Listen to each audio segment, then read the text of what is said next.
Welcome to my presentation for my Shipyard Submission Kitchen Vault.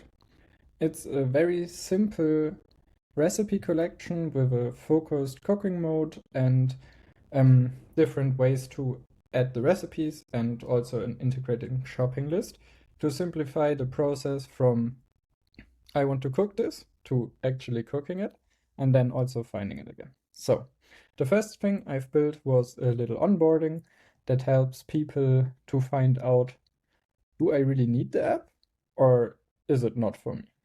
So inside the onboarding, I thought for a wow factor, I want to allow the users to extract their first recipe. I added the image and now we can see our little raccoon here is already extracting the recipe. And when it's done, we have our recipe with pancakes. We found 8 ingredients, 7 steps. We continue, have some more features, and then we go into our paywall, my Revenuecat integration.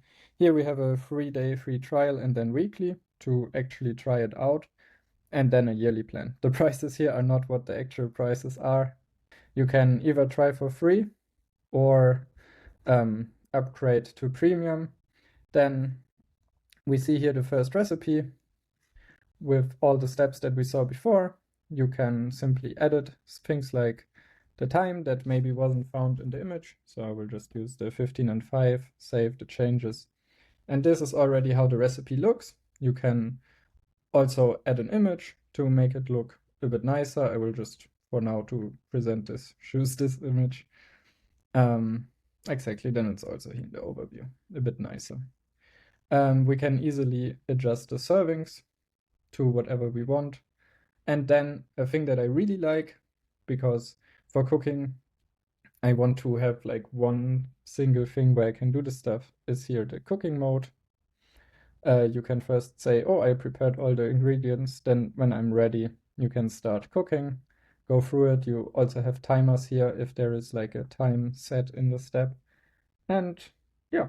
All of this was extracted by AI, so I think that's quite cool.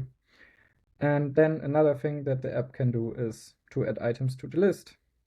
But most of the time you also don't want everything on the shopping list. For example, sugar you always have at home. So you can put it in your pantry and then it's here. And only if you actually need it, you can go to restock. Exactly, that is my little app. And I hope you like it. I think it's quite nice to have one space to have all the recipes with a focused mode to actually cook them.